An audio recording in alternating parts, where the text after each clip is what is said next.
Assalamualaikum warahmatullahi wabarakatuh. Perkenalkan, nama saya Anggo Abriansa. Saya dari Universitas Terbuka Mahasiswa Jakarta. Ingin menyampaikan untuk tugas 3, yaitu tentang pengantar transaksi basis data terdistribusi. Transaksi seperti yang dijelaskan pada modul 7, yaitu tentang activity, partially commit, field, abort, dan commit di basis data. Kita menggunakan SQL server XAMPP. Oke, selanjutnya kita lakukan aktif server XAMPP. Jika sudah aktif,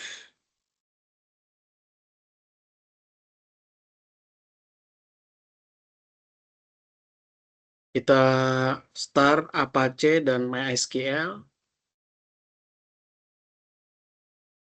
Kemudian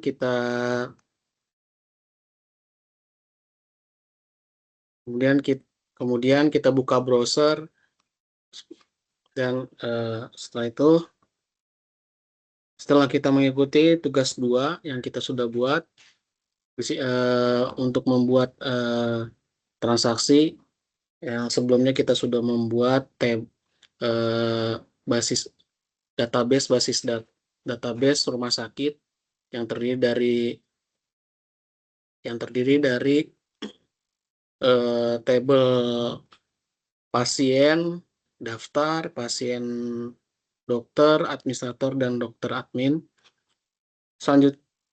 Selanjutnya untuk mendapatkan transaksi basis data sebelumnya kita akan memeriksa terlebih dahulu database-nya terdapat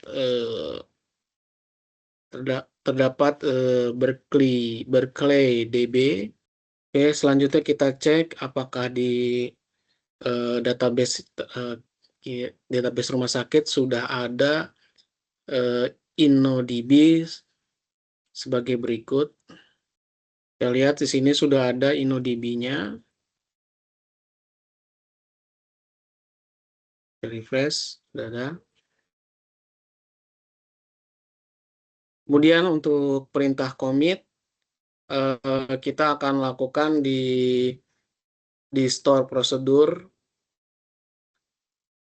Jadi kita akan misalnya kita akan menggunakan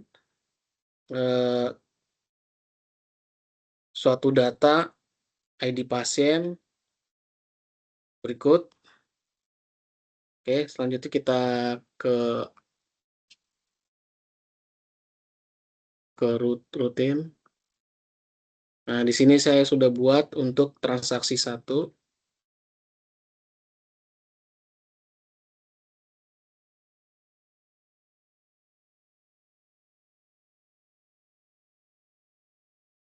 Oke, jika sudah,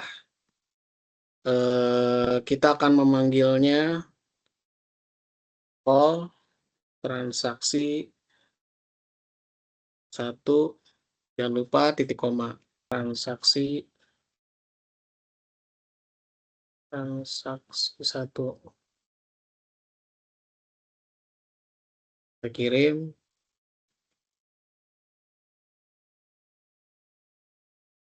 Transaksi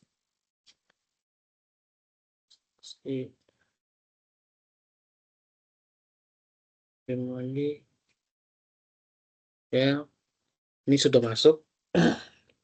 Nah, kalau ya perintah tersebut itu tidak commit, hanya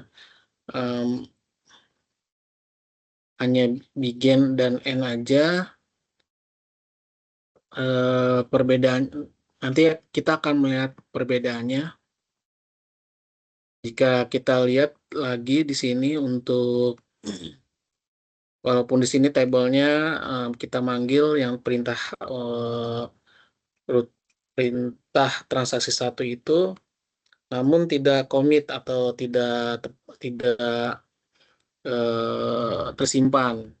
Kalau kita lihat di sini, kita lihat select from patient. Create from pasien. Nah, di sini yang tadi nama Tommy untuk ID-nya 11 juga tidak ada ya, karena hanya memanggil seperti biasa. Untuk biar tersimpan, kita lakukan commit. Kita lakukan untuk di transaksi 2. Jadi kita samakan aja di sini.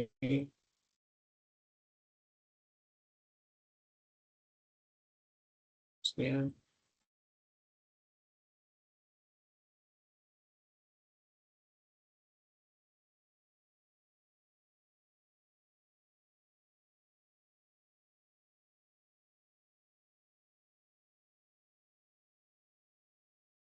Oke, di sini sudah ada commit, kita kirim, kemudian kita panggil call transaksi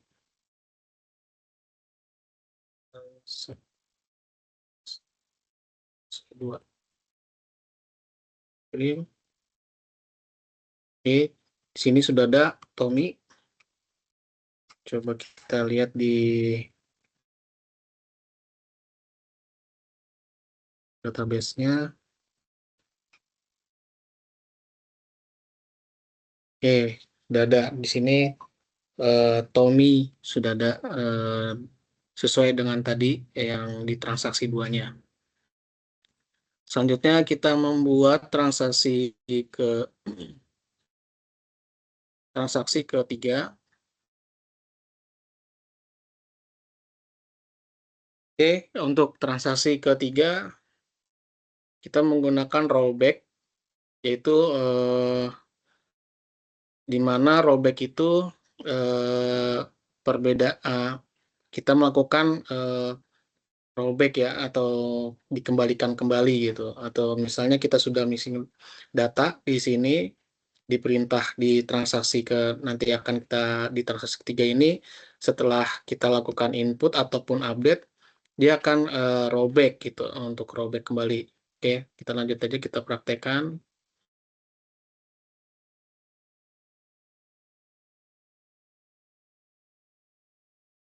Di sini di transaksi 3 ya.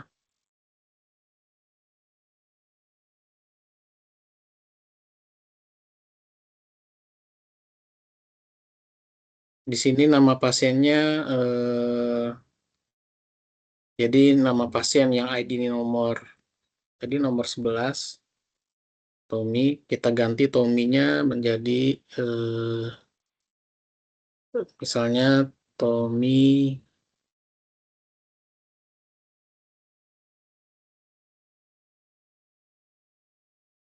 ini aja. Kemudian di sini rollback. Terus kita habis rollback kita commit. Kemudian kita panggil apakah dia tetap Tommy aja atau hanya Tommy. Kita panggil transaksi 3.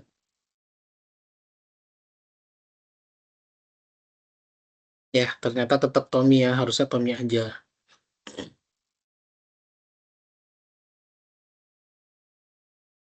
Oke, selanjutnya kita coba bikin transaksi keempat, di mana di sini kita melakukan rollback dalam penginputan data, kemudian kita rollback, kemudian setelah perintah rollback di baris berikutnya melakukan update pada tabel pasien dengan update-nya eh, nama pasien dan ID pasien. Kemudian kita perintah commit di tabel pasien. Dan langsung aja kita ke transaksi keempat.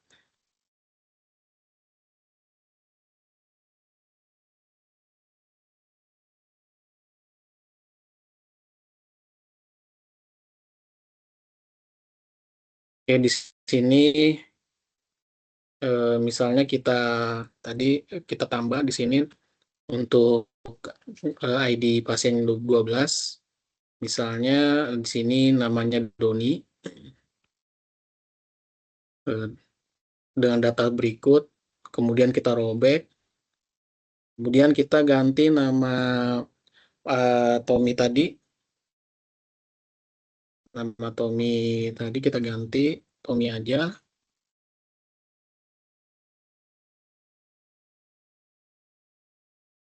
Untuk Tommy tadi saya lupa dia ID-nya 11 ya. Yang 11. Kemudian kita commit ya, kita kemudian oke, kita kirim. Kita panggil transaksi 4 ya. Call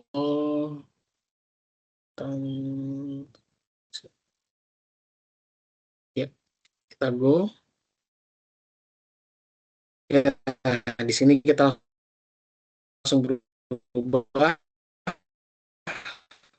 yang di-update, kemudian ada perintah komitnya sebelum di komitnya atau yaitu Tommy aja ya, kita sudah berubah. Ya, selanjutnya di transaksi ini kita melakukan juga yaitu checkpoint. Ya, di sini saya transaksi 5 save point dengan poin 1 dengan mungkin variabel dengan nama poin 1 dengan inputan data, kemudian inputan data kedua kita rollback ke save point 1, kemudian untuk inputan data ketiga langsung commit. Oke, tadi kita lihat dulu terakhir, kita pastikan ID-nya 11, berarti karena primary-nya biar tidak sama dengan primary ID pasien, selanjutnya ada 12 ya. 12.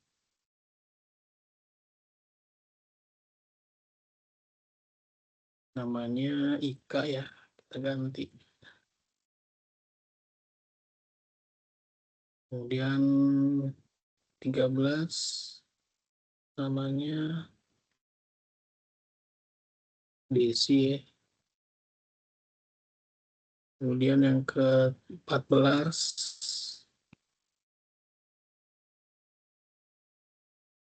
misalnya namanya Kevin.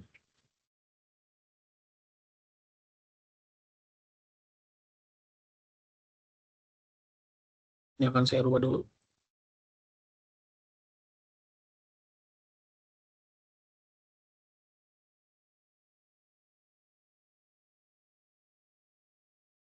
Ya, begini aja. Oke, kita kirim transaksi 5. Kita panggil transaksi 5.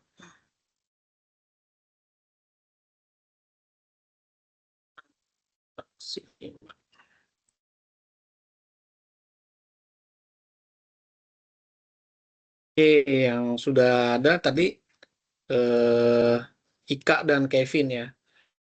Yang di input data kedua tidak karena robek dan kembali ke save point 1, dan data ketiga sudah commit Kevin.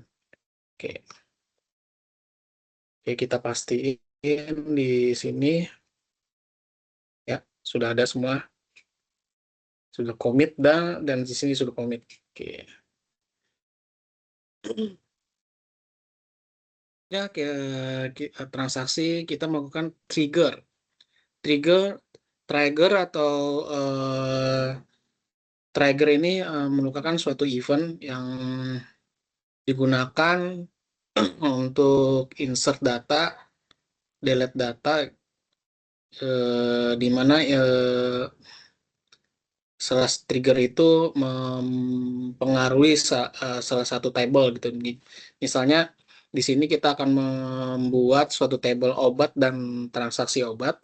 Jika stok obat, jika ada dimasukkan data di transaksi obat, maka stok obat akan berkurang.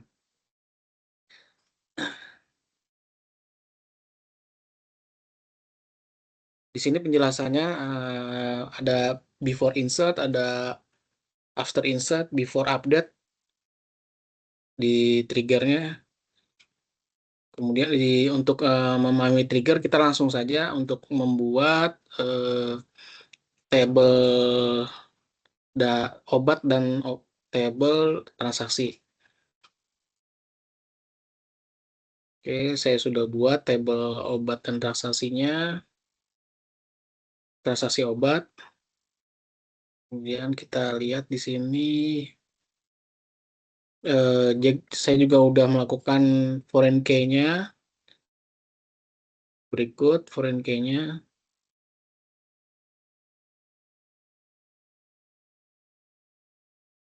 Sini foreign key-nya di transaksi obat,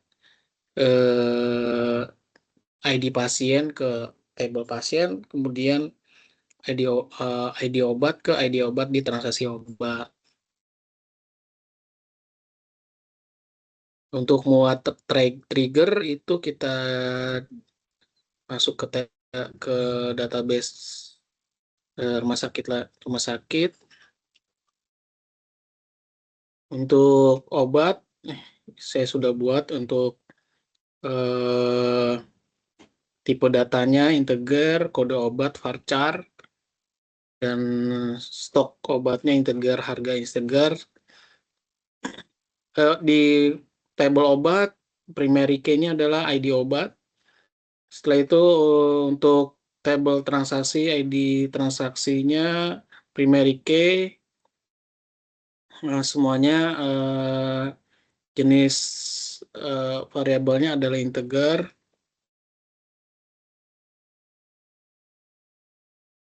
Dan di sini saya sudah buat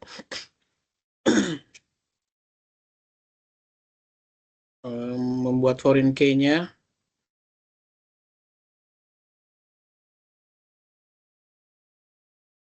Foreign key-nya yaitu ke rumah sakit, ke transaksi obat ke pasien, dan obat ke transaksi obat. Oke, kita buat saja untuk triggernya. Triggernya saya sudah buat di sini. Saya membuat nama triggernya TG jual atau trigger jual. Di untuk tabelnya transaksi obat. Kenapa di transaksi obat? Karena kita akan melakukan update atau memasukkan data pada transaksi obat. Jika sudah masukkan data, maka stok akan berkurang di tabel obat. Untuk waktunya after, di sini untuk actionnya adalah insert. Jadi di sini update, jika update set of the obat set stok, jadi stoknya dikurang dengan jumlah di mana ID obat yang baru gitu. Kirim. Oke, selanjutnya kita coba lihat di sini untuk stok obatnya, yaitu untuk stok obatnya adalah, oke, di sini untuk stok obat sudah saya masukkan sesuai dengan panduan. Untuk kode ID obat 1, kode obat A001, nama obatnya adalah amikacin, harganya dan stoknya harganya segini, stoknya 10 ya. Nah, di sini sudah ada 3 jenis obat dan sudah masuk stok obat. Oke, kita jalankan, kita melakukan input di transaksi obat. Sebelumnya kita lihat di sini, kita lihat transaksi obat.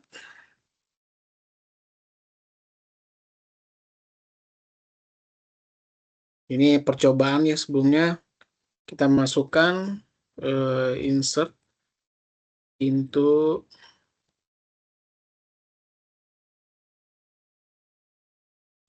transaksi obat.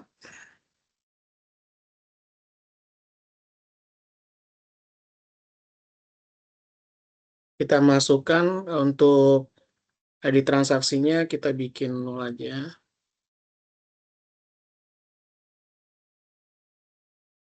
Kemudian ID pasiennya, misalnya di pasien 2,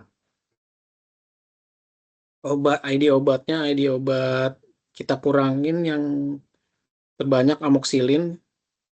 Di sini ID obatnya yang 2.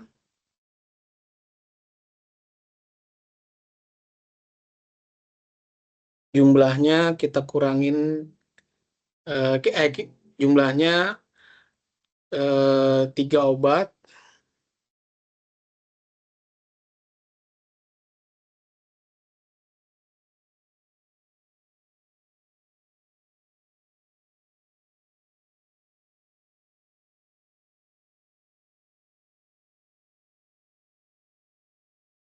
Harga.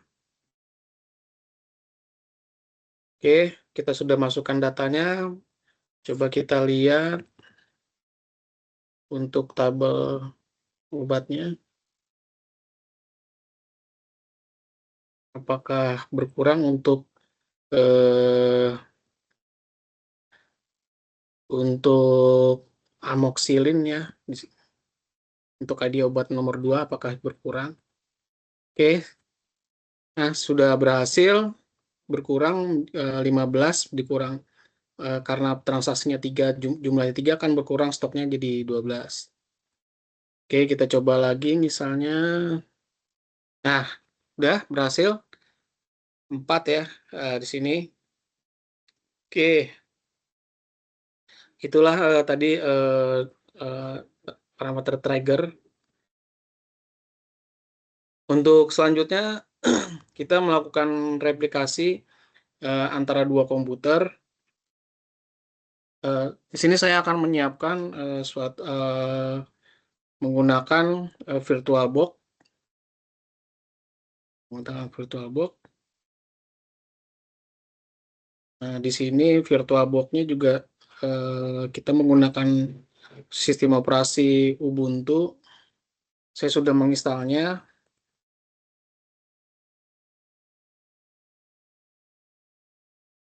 Oke. Terus kemudian di sini juga sudah ada kita untuk komputer, antara dua komputer sudah terkoneksi. Untuk Windows-nya kita lihat di sini IP-nya 1.6.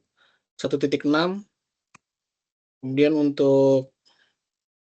eh, Win untuk Ubuntu-nya kita cek IP-nya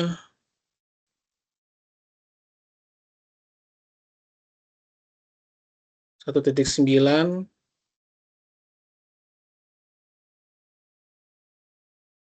Kita cek sudah terhubung atau terhubung dulu ya. Kita ping ke 192.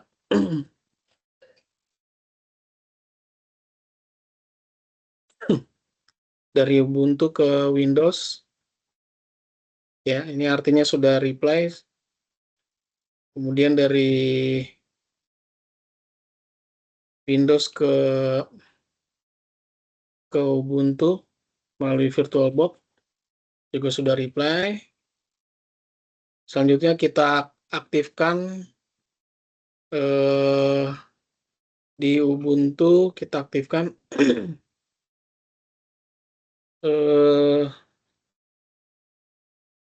XMP-nya.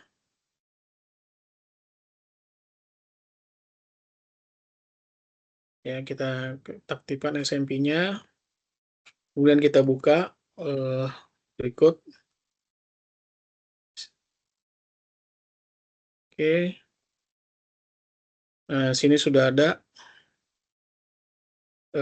kolom untuk sudah terdapat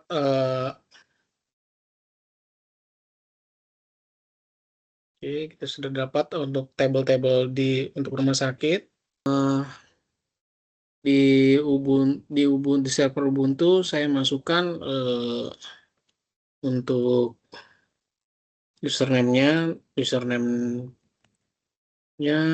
username Ubuntunya nama saya Anggo, kemudian passwordnya yang tadi saya sudah buat 123456. Kemudian untuk host IP dari Windows-nya tadi 192.168.6.